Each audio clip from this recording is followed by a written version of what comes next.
tubaramutse bwebwe mwese mukurikirana imbonesha kure BTV Burundi, kaze mu makuru avugwa mu rurimi rw'ikirundi n'amakuru tuja guhera ku ngingo nkuru zikurikira. Abadandaza baza kurangura mu gihugu c'u Burundi bava mu gihugu kibanyi ca Kongo ngo baragira ingorane nyinshi cane iyo bashitse ku rubibe igihugu c'u Burundi gihana na Repubulika Iharanira Demokarasi ya Kongo. Twabibateguriye murano makuru.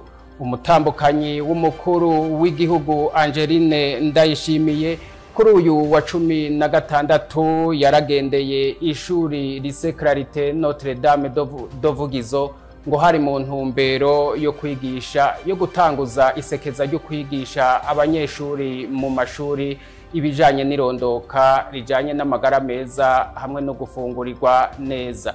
Nibi twabibateguriye, sangwa ikaze. Ndasubiriye kubaramutsa. Nari mpejeje kubivuga, abadandaza baza kurangura mu gihugu c'u Burundi bavuye mu gihugu ca Repubulika Iharanira Demokarasi ya Kongo ngo baragira ingorane nyinshi cane iyo bashitse ku rubibe ico gihugu gihana no Burundi. Ivyo rero ngo bigatuma bahahombera ibitari bike cane. Olivier Suguru arongoye ikigo CFCIB akabahumuriza ko ico kibazo kigiye gufatwa mu minwe. N'inkuru ya Jules Verne Nakimana. Mu nama yahuje abagwiza tunga abarundi hamwe na mu bihugu bibanyi, abanyekongo baza kurangurira ibidandazwa vyabo mu Burundi canke ababizana ngo ntibashimishwa n'ingene bafatwa iyo bageze ku mbi Burundi buhana n'ico gihugu nkuko bavyigana. Twifuza ko amategeko amenyeshwa akaja ahabona, tukamenya mbega nibihe bidandazwa vyemerewe gusohokanwa igihugu nibihe bidandazwa bitemerewe, kuko birababaje hari igihe wishikira aho ibidandazwa bikorerwa ukabirangura wisunze amategeko, wagera ku rubibe ugasanga umupolisi mutonya canke umuntu asanzwe ku rubibe ukabona araguhagaritse akakubwira ko ivyo bidandazwa waranguye bitarekuriwe gusohokanwa igihugu. Biragoye kumenya ujejwe gutanga uruhusha rw'ibidandazwa birekuriwe gushorwa hanze n'ibitarekuwe. Kuri ayo makenga, Olivier Suguru arongoye ikigo gihurikiyemwo abanyamitahe CFCIB avuga ko habaye udukosa tumwe ariko ngo bagiye kuvugana n'ababijejwe kugira ngo ico kibazo kizosubire kwibonekeza. Abakongomane icambere na mbere n'ubu twabasavye imbabazi, mwavyumvise ko twabivuze. Amikini nuko mu mwaka uheze twaragiye kugendera abagwiza tunga mu gihugu ca Kongo cibukavu, turashira hamwe ndetse n'igisata gihuza CFCIB ariyo rihuriramwo abadandaza b'abarundi na feke isanzwe ihuriramwo abadandaza muri Kongo. Turashiraho umugwi ukurabira hamwe ukungene ibibazo byose byo bihari hagati yo mu gihugu cacu n'igihugu ca Kongo kugira ngo ubudandaza bugende neza. Tuze turahanahana ivyumviro. Twasanze rero harabaye akantu katameze neza, turabahumuriza, turababwira yuko twanasabira umushikiranganje yuko uwo mugwi twashizeho twoca twongeramwo na muri ministeri ya commerce dushobore kurabira hamwe ibibazo byo bihari bitore inyishu bitameze kugorana kugira ngo ibi byabaye nivyo bisubire, ndetse turabire hamwe ku munsi. Nibaza yuko rero bagiye batekanye kandi nibaza ko bitazosubira. Ivyo bikaba vyavugiwe mu nama yahuje abagwiza tunga bo mu Burundi na mu bihugu bibanyi mu ntumbero yo kurabira hamwe ingene Burundi bwoteza imbere gisata cyo gushorera mu makungu ibihingurirwa mu Burundi. Umutambukanyi w'umukuru w'igihugu Angeline Ndayishimiye kuri uyu wa 16 Rusama yaragendeye ishuri Lycée Clarité Notre Dame d'Ovugizo ngo hari mu ntumbero yo gutanguza isekeza ryo kwigisha abanyeshuri mu mashuri ibijanye n'irondoka rijanye n'amagara meza hamwe no gufungura neza. Inkuru ya Elvis Munyaneza. Urwaruka rumwe ruraja mu bintazi, abandi bagatwara inda zitifujwe. Ivyo ni bimwe mu vyashikirijwe n'umutambukanyi w'umukuru w'igihugu Angeline Ndayishimiye aho yararamutse atanga inyigisho ku rwaruka rwo kuri Lycée Vugizo mu gisagara ca Bujumbura. Izo nyigisho zikaba zijanye n'irondoka rijanye n'amagara meza n'inyigisho zijanye no gufungura neza. Ari mu mashure hagati y'imyaka 15 na 19 na cyane cyane rw'abigeme ukunda guhura n'ibibazo bitandukanye bifatiye ahanini ku gutwara inda batifuje hamwe no kurwara indwara ifatiye ibyumba by'irondoka, kurwara sida ndetse izo ndwara zikanabahitana n'izo mbanyi zikabahitana bivuye ku kuzikorora. Aho ntitwavuga gusa inda z'ishushu, tumaze kubona yuko n'urwaruka rw'abahungu nabo nyene ubushurashutsi bubazanira ingaruka mbi. Aho naho nyene turashaka kuvuga ibiyayuramutwe bishobora kubabuza intumbero bihaye na cyane cyane y'ubuzima, ntibakurikirane neza amashuri cyangwa ugasanga n'akatoza kabo kameze neza kubera amagara yabo yatosekaye. Umutambukanyi w'umukuru w'igihugu arashima ko kuva izo nyigisho zitanguye gutangwa ibiharuro vy'abigeme batwara inda zitifujwe vyagiye biragabanuka.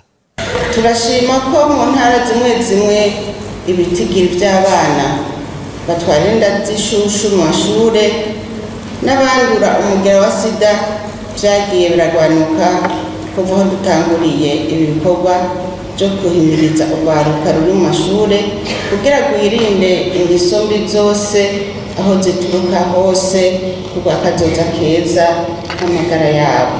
Inyuma y'izo nyigisho umutambukanyi w'umukuru w'igihugu yaratanze tuganuke tugizwe n'imyambaro y'imipira no gukina kuri abo banyeshuri.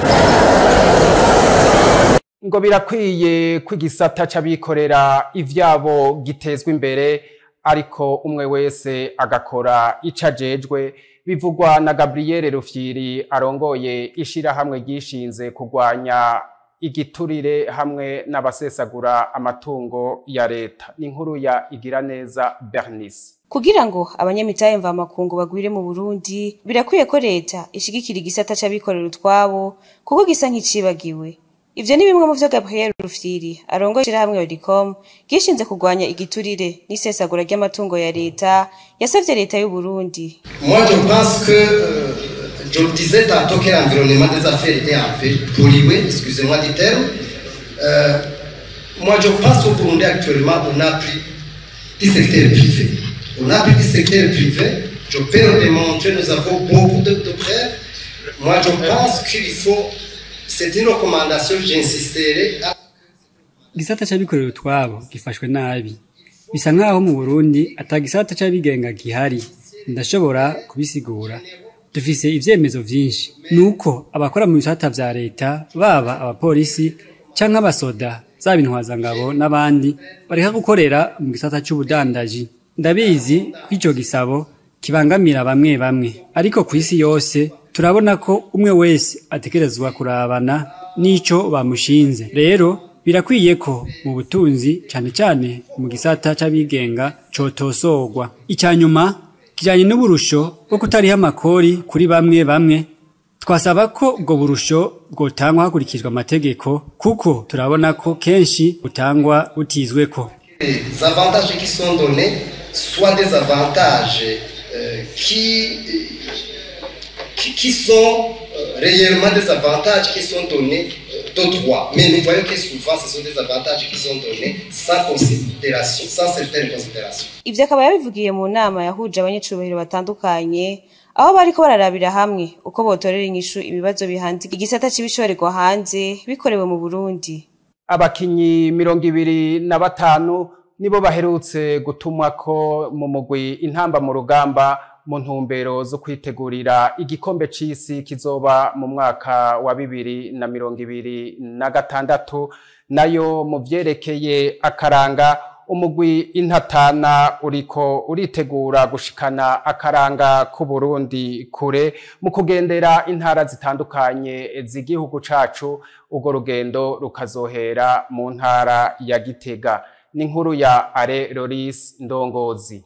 mu ntumbero yo kwitegurira inkino z'igikombe c'isi yose co mu mwaka wa 2026 Etienne Ndayiragije umumenyereza mukuru w'intama mu rugamba yarashize ahabona urutonde rw'abakinyi 25 azokwifashisha bahura n'igihugu ca Kenya ndetse n'igihugu ca Seychelles kuba atashimishijwe n'ubwo rutonde umumenyereza yishura ati ngenda kubwire ko mu guhamagara ari tugiye gukina match baraduha urutonde rwa za kugenda ko hariho nombre limite abakinyi ni 25 iyo nshiraka baca ba 27 bari kunyemerera kandi abo twashimwe n'abana barundi tubakeze turabe abo bahari kwanza ko nigihe abo uvuze bakina hari abandi barundi batakinshinze ko baje gituma bataje umva twaguma muri ivyo iki ni igihugu igipfakara kandi ubuhari wese tumushikira uko nyene. Aha twabibutsa ko urukino bazokina n'igihugu ca Kenya ruzobera mu gihugu ca Malawi kuwa ndwi ruheshi uyu mwaka